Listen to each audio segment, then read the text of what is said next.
Hello everybody and welcome to another video of Learn Mexican Spanish. Today's topic is Presente de Indicativo. It means present indicative. Well, first we're gonna learn how to use it, in what situations we use it, and then we're gonna learn how to conjugate the verbs in this tense. So first, the usage. Well, we use present indicative to talk about current situations that happen, that are happening in the present. For example, el viento sopla fuerte. Florencio habla español, francés e inglés.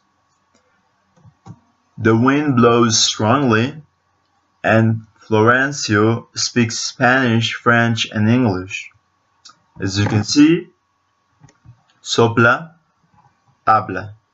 Both are in present indicative. We also use it to talk about usual situations. This is when a situation happens repeatedly in the present, past, and future, something that is always the same. For example, siempre leo en voz alta. No estudio en su cuarto. They mean, I always read out loud. He or she doesn't study in his or her room. He doesn't study in his room. She doesn't study in her room. Again, Leo, estudia. Both are in present indicative. This is a usual situation. Siempre. Siempre means always. Next, we have the present used to talk about the future. For example, when we want to emphasize a situation, when we're describing a situation and want to emphasize it, but this is going to happen in the future, we use the present. For example, la fiesta empieza a las 9. La semana que viene hay un eclipse del sol. The party starts at 9 o'clock. And next week there is a solar eclipse. As you can see, next week, 9 o'clock, these are things that will happen in the future, but we use empieza and I to emphasize this situation, this action. And we also use the present indicative to talk about the past. So we use the present indicative to talk about the past when we want to make the story more relevant to the present, to the actual time, to the current time. So this happens a lot in magazines and in newspapers, where journalists use the present indicative to talk about the past because they want to make the story more relevant. For example, el robo tiene lugar el 18 de febrero de 1868. This means the holdup takes place on February the 18th in 1868. So as you can see, we use takes place instead of took place because we're using tiene lugar, but this is a past action. Okay, so now let's talk about the conjugation. So, well, for starters, there are 3 different types of verbs, of regular verbs in Spanish. We have the first group, which these are the verbs that end with AR. The second group, the verbs that end with ER, and the third group, the verbs that end with IR. So we have the verbs par excellence here. For the first group, amar, which means to love. For the second group, we have temer, which means to be afraid, to fear. And for the third group, we have partir, which means to divide or to leave. So let's learn how to conjugate these verbs in present indicative. So, well, we have the pronouns yo, tú, él, ella, usted, nosotros, nosotras, ustedes, ellos, ellas. As you can see, usted, even though it's we use it when we are talking to someone, the second person, formal, it is conjugated as the third person. Okay, so bear that in mind. So, well, the first group, amar. Amar, well, what we want to do first is that we want to drop the AR to have the stem of the verb. In this case, it will be am. And then we add the endings. So these are the endings.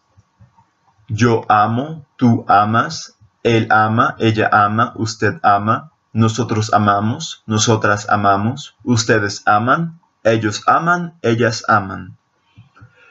So this means I love, you love, he, she loves, you love, we love, you love again, and they love.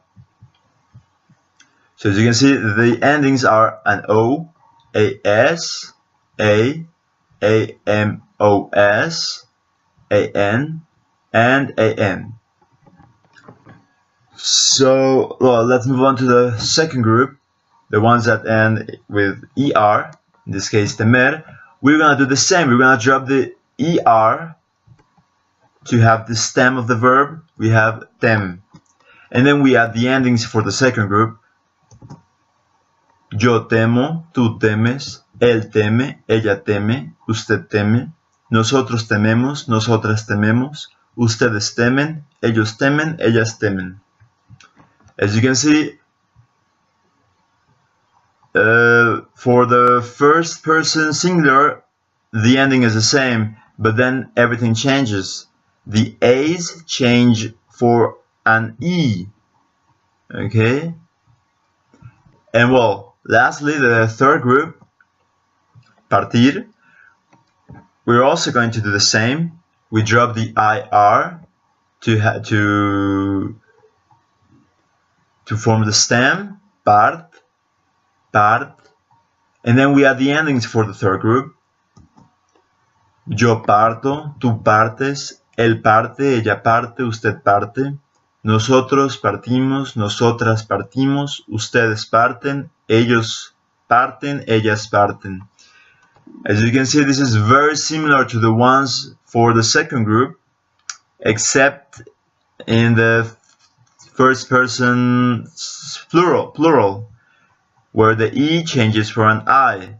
Tememos, partimos. But everything else is the same. An O, ES, E, EN, EN again. Okay, so let's practice the endings for each group. Okay, so for the first group, we're gonna use cantar. This means to sing.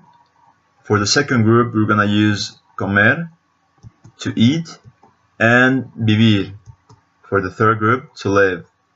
So first we have to drop the AR of cantar. So cant is a stem, so we just add the endings. So yo canto, tú cantas, él canta, ella canta, usted canta, nosotros cantamos, nosotras cantamos, ustedes cantan, ellos cantan, ellas cantan. So, okay, now for the second group, first we have to drop the ER. So the stem would be com. So now we just add the endings. Yo como, tú comes, él come, ella come, usted come, nosotros comemos, nosotras comemos, ustedes comen, ellos comen, ellas comen. And for the third group, again we drop the IR and we have the stem bib. So for the first person singular, yo vivo, tú vives, él vive, ella vive, usted vive, nosotros vivimos, nosotras vivimos, ustedes viven, ellos viven, ellas viven. Okay, so here are the endings. So remember, the first group has a lot of A's. Cantas, canta, cantamos, cantan, cantan. The second group has a lot of E's. Comes, come, comemos, comen, comen. And the third group is really similar to the one of the second group, except in the first person plural, where it changes for an I. Comemos, hemos, and vivimos, imos. Okay? So that's it. I hope you like this video. Please like it, share it, and subscribe to this channel for more lessons on Mexican Spanish. Thank you, gracias, hasta luego. See you in the next video.